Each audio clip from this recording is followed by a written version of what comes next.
Aho, Brothers of the Axe. Confessions of a Certified Tool Junkie, Volume 1. Um, making my case for being a certified tool junkie. I was cleaning the shop out last night and I moved my bench around to try to, organize some crap. And I actually found a couple things that I didn't even know I had slash forgot all about. The first one was this awesome one-man crosscut saw that I redid. I don't even know how long ago, man. Like maybe a year ago. Um, I got this from a marketplace. Actually, I got this from the same guy that I'm going to show you something else that I recently picked up off this guy just as recent as yesterday. Um, Old man around the corner from my house that I guess resells old tools and just a bunch of old stuff on marketplace. Picked this up for I think $5 like a year or so, maybe a year and a half ago, and it had a you can see here, whoop, pretty big. You can see here that it had a crack, like the handle was cracked and it was missing hardware. This is just a mishmash of hardware that I just had lying around the shop. But the handle was cracked all the way through and in two pieces. So I wound up gluing it back together, sanding it down, refinishing it as best as I could, oiled it up a few times, and cleaned the steel off with a wire wheel, waxed it down. And it actually came out really nice. And I'm thinking what I want to do is maybe redo the backsplash behind my bench. And I just realized that that's a really I don't know. I don't know what the word is. That's a very like chickish terminology, but yeah, the area behind my bench. Whatever. I'll just say it. It's the backsplash. It's a man backsplash in my shop. All right, sue me. I was thinking about redoing that because I have a one man crosscut that is kind of not the greatest looking, and I just kind of finagled a handle off like an old, 1 or 2 foot, whatever, just general saw, and it doesn't look the best. So I'm thinking about maybe popping this one up there and maybe making a better, kind of better layout with my axes and stuff like that. Because one of the things that I have up there right now is my cruiser, which just got kind of stuck up there when I bought my house a couple years ago. Just stuck up there and just for just a placeholder, and I just kind of never did anything with it. And I'd really like to get that thing out and swing it a little bit more. So I think that might come down, and I'll just refresh it. But yeah, this is a cool old saw, man, and for I think I paid $5 for it. Can't go wrong. It was a fun project. It's like 36-inch by about 6 inches at the widest end, and it's not marked. I looked for a marking on it. I was hoping it might be like an old Simmons or Diston or something like that, but it's not marked. But it's got the holes for the helper handle, and I was thinking about maybe trying to, trying my hand at making one of those out of some hardwood that I have. So pretty cool old saw though. And yeah, I just found that randomly behind my bench. I forgot all about it. So this is cool, but the other thing that I found behind the bench was even cooler, and I know you guys will appreciate more. Well, maybe not appreciate more, but I'll get a little coffee here. But check this guy out. This is an old Craftsman boy's axe. It's not a single or a double oval Craftsman, but it's definitely that. I think this is like a 50s, I want to say. Can we see that? Can you guys see that?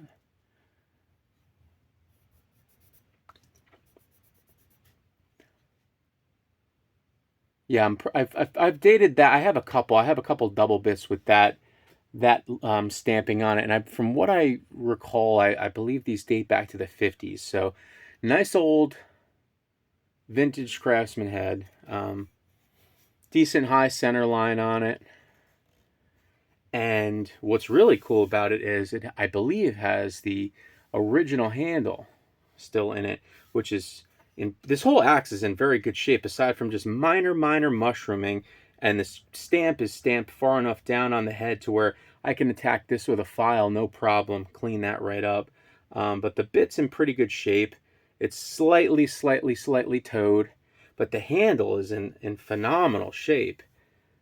And a lot of times you get a lot of like chipping and checking on the palm swells of these old handles. This one doesn't have it. But like I said, this was just stuck behind the bench. It must have fallen behind the bench. And I don't even know where I got this. I'm sure a lot of you guys are like me. You go through your shop and you just find stuff that you had no clue where you got it and how long you've had it. And this is one of them, but this was a pleasant surprise. Normally, when I find stuff like that I didn't know I had, it's usually just junk. It's usually stuff that came, in part of a lot or whatever that, I wasn't really too thrilled about. But this is a nice piece, and it's still got the steel wedge in there, which I'm debating on when I clean this up. It's super tight. This hang is still super tight. I'm debating on just leaving it as is, just cleaning the head up, and maybe spoke shaving the handle down to a little bit nicer wood, throwing an edge on it and running it as is. I don't see any reason that I would fuss with it if the hang is as tight as it seems to be. But I'll drive it into a log and really jerk on it to see how tight it is or is not. But this is really cool, really pleasant surprise. And this handle is just super thin, super thin handle. Nice palm swell on it. Really excited to come across that. So, very excited about this little Craftsman. And I guess while we're on the subject of Craftsman, same guy that I got that saw off of about 1.5 years ago had posted a lot of different tools up on Marketplace the other day.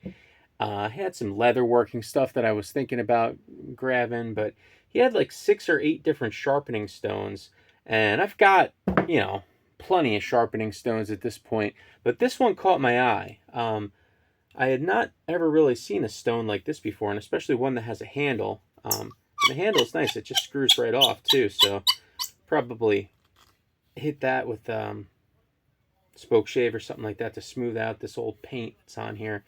But I'm not sure if this is a wet stone or maybe an Arkansas stone. Truth be told, I'm not really sure what the hell an Arkansas stone even is. What's the difference? Let me know in the comments what the difference between Arkansas stone and just a regular old whetstone is. But check it out. It's the, what is this? I guess this is a double oval Craftsman stamping here. So this thing is super old. I'm assuming. Super old. Can we see this? Yeah. And I didn't see that in the Marketplace ad. The Marketplace ad was very backed off. But when I picked this up and I got to my car, I looked at it and I said, oh shit, Stamp Craftsman, that's pretty cool. But I just like the idea of having, I don't even have an axe around, but I like the idea of being able to, just kind of hold it. And I honed my kitchen knife immediately when I got it in the house. And it's nice. It cuts well. Cuts really well. So get this thing cleaned up a little bit, and this will be a nice addition to the sharpening arsenal. But yeah, pretty cool. And again, this guy, he sells stuff very cheaply. So, just like every other interaction I have on Marketplace, I'm always like, axes, hatchets, keep me in mind.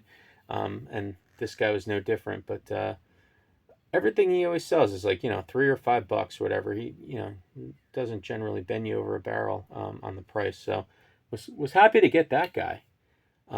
Especially for like $5. Pretty cool. So we got that.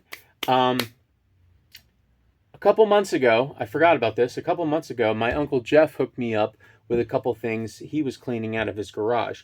One of the things was a really nice 2-man crosscut saw that there's just no way I'm going to be able to show you with my top-down view here. So just your basic 2-man, whatever it is, 4-foot, 5-foot crosscut saw. I already have another one that is in not as nice shape, but it has both the pull handles. The one that Uncle Jeff gave me is missing one of the handles. So I might down the line pop the better handles on the nicer saw and make a nice, you know, amalgamation of one saw.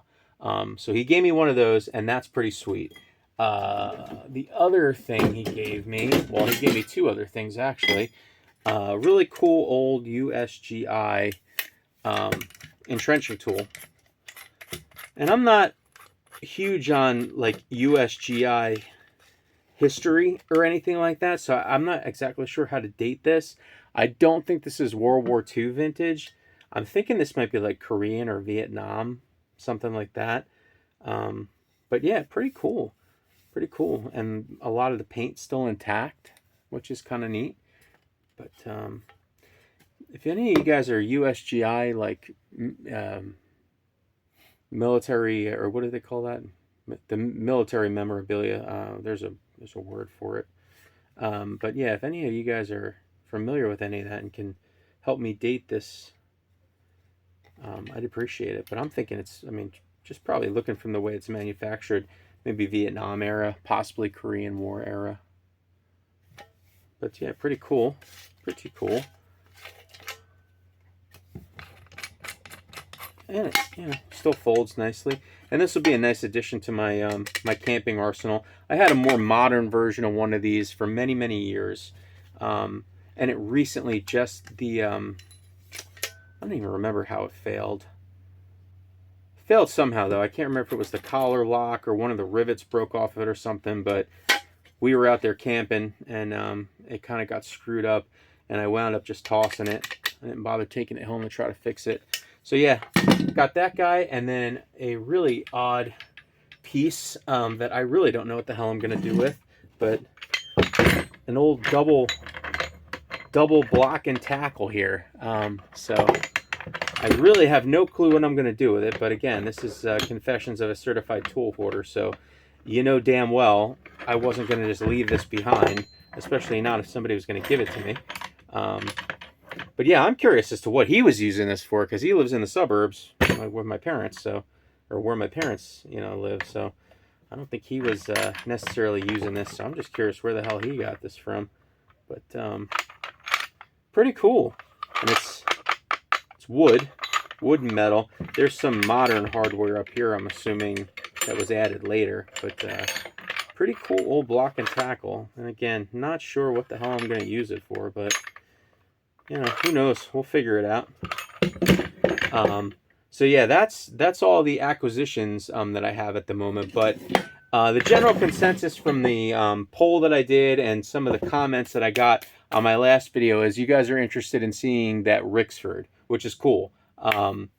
So I wanted to kind of pull that out. And I wanted to mostly ask what a lot of your guys' opinion is on this. I'm hesitant to call this a wedge, a half wedge pattern, although it is very wedgy. It definitely has a very wedged profile, but the beard here kind of makes it look Daytonish to me. Whatever it is, it's a nice old axe. It's a Ricksford, partial stamp. It doesn't have the greatest stamp in the world, but it is a Ricksford, and you could see it's an old like overcoat axe. You could see the how do you say that, Hammond or Hammond? But whatever it is, the tempering line there. That I'm assuming this is overcoat axe. But yeah, Ricksford is I believe Vermont company, and pretty old. I mean, I'm assuming this axe is forged. I don't think this was.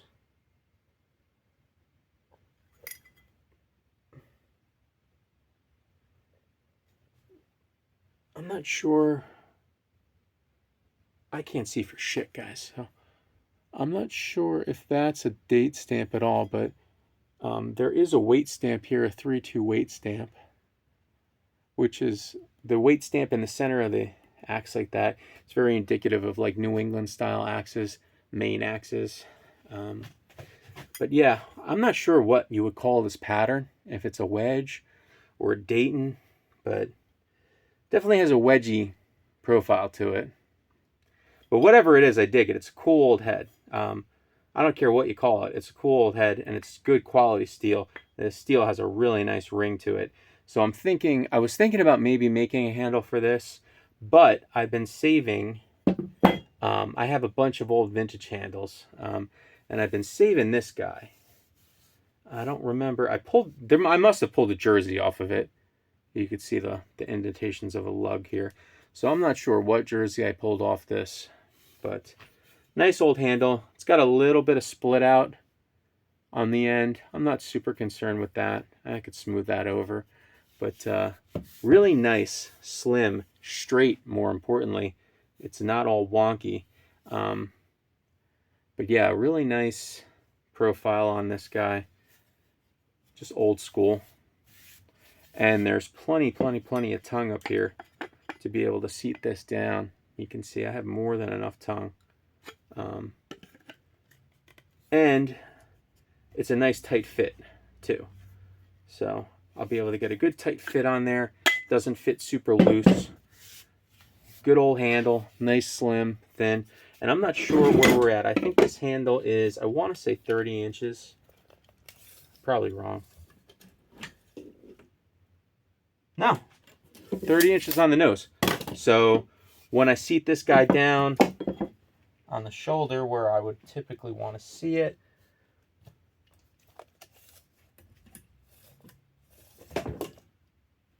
yeah, we'd be looking at like 28 3/4 package there, which would be sweet. And I wish you guys were here to feel this, how thin and nice this handle is.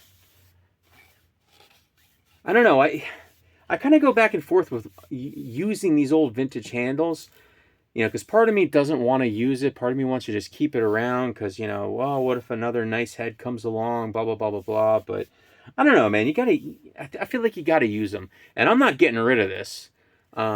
So if I ever wanted to trace this out onto some hardwood and make a recreation of it, I certainly could. I'm not getting rid of it per se, but yeah, man. So I think that's the next one on deck.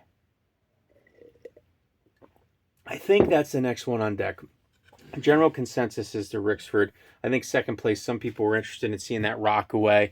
And I don't know which one I'll use yet. I have 3 Rockaways at the moment. I have 2 big guys, and I have one that's like a 3.5 pound. So I'm not sure what I want to do, but I was just watching a video that Ethical Axe did the other day, where he had a nice 3.5 pound Rockaway on like a short handle, like a 22 or a 23 or something like that, hand carved handle that he did. And man, that looked like a sweet package. I was thinking I was going to do one maybe around the 24, 25 inch, and put my 3.5 pound Rocky on there. I think that could be a cool project. This should go quick. Clearly, you know, I mean, I don't need to carve a haft for it. It should be a relatively easy seating. The eye on this one is going to need just a little bit of filing. Fortunately, somebody did whack the top a little bit. There's a little bit of mushrooming right there, and I'm not sure what I'm going to do with that. I'm tempted to just leave it alone, honestly. It's such a clean old head otherwise. Kind of stinks that it's a partial stamping. And I think that might just be a light strike, honestly. It doesn't look like this axe was really ever filed on. And the pole is in pretty good shape. So I think it might just be a light stamping. I've noticed too, you know, I mean, I'm not a main axe expert like a lot of these guys are, but I've noticed a lot of these main axes have I've seen a lot of light stampings. So I'm not sure what's going on with that. Like I've seen a lot of light Emerson Stevens stampings. Not so much Snow and Neely, but I've seen a lot of like light ENS stampings, a couple light Spiller stampings. So, you know, some of you more knowledgeable Maine guys, let me know what's going on with that. What's the deal with all the light stampings? What's the deal with all the white stampings? Yeah, that'll be a good one. Anyways, getting late. It is getting late, guys. I'm going to finish my coffee and I'm going to head back in for the night. But just wanted to check in with everybody, make the first episode of the Confessions of the Tool Hoarder, and let you know what I got on deck. So Appreciate everybody watching. Shout out to everybody that's subbed. Like, comment, subscribe, all that good stuff. And I will see you guys on the next project. Take care.